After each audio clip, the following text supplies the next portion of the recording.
চট্টগ্রাম ৬ রাউজান আসনের সাবেক সংসদ সদস্য এবিএম ফজলে করিম চৌধুরীকে ভারতে পালানোর সময় ব্রাহ্মণবাড়িয়ার আখাউড়া সীমান্ত থেকে আটক করা হয়।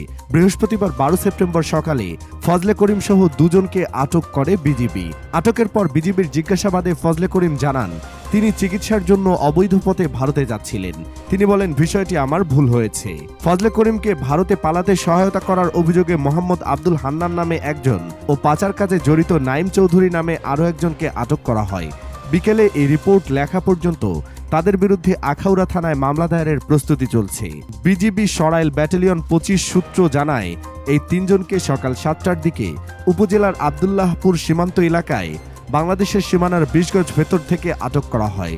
আটককৃত সাবেক সংসদ সদস্যের কাছ থেকে একটি বাংলাদেশি পাসপোর্ট, নগদ ৩৭,৫০০ টাকা, একটি আইফোন, একটি রিয়ালমি ফোন, ২টি জাতীয় পরিচয়পত্র কার্ড, স্মার্ট ও পুরাতন এবং ছবি ও ঔষধ সহ নানা কাগজপত্র পাওয়া যায়।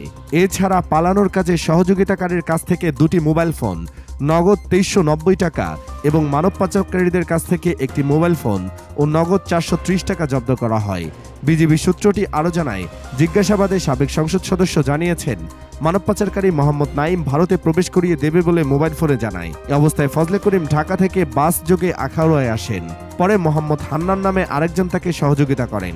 একাধিক সূত্র জানায়, বড় অঙ্কের লেনদেনের মাধ্যমে ফজলে করিমকে ভারতে পাঠানোর চুক্তি করে নাইম। একই ধারাবাহিকতায় ফজলে করিমকে আখাউড়ায় আসতে বলা হয়। পুলিশ ও বিজিবি বিষয়টা আগে থেকে জানতে পেরে সতর্ক অবস্থা নেয়। গোপন সংবাদের ভিত্তিতে সকাল ৭টার দিকে তিনজনকে আটক করে বিজিবি ক্যাম্পে নিয়ে যাওয়া হয়। ব্রাহ্মণবাড়িয়ার পুলিশ সুপার জাবেদুর রহমান জানান, আখাউড়া সীমান্ত দিয়ে তালিকাভুক্ত একাধিক ব্যক্তি পালাতে পারেন বলে বুধবার খবর আসে। সে অনুযায়ী মোবাইল ট্র্যাক করে তাদের কেউ আখাউড়ার আশেপাশে আছে বলে ধারণা পাওয়া যায়। বিষয়টি বিজিবিকেও অবহিত করা হয়। বৃহস্পতিবার সকালে বিজিবির অভিযানে চট্টগ্রামের সাবেক ওই সংসদ সদস্য আটক হন। এর আগে একাধিক তালিকাভুক্ত ব্যক্তি আখাউড়া সীমান্ত এলাকা দিয়ে পালিয়ে গেছেন বলে জানান পুলিশের ওই কর্মকর্তা।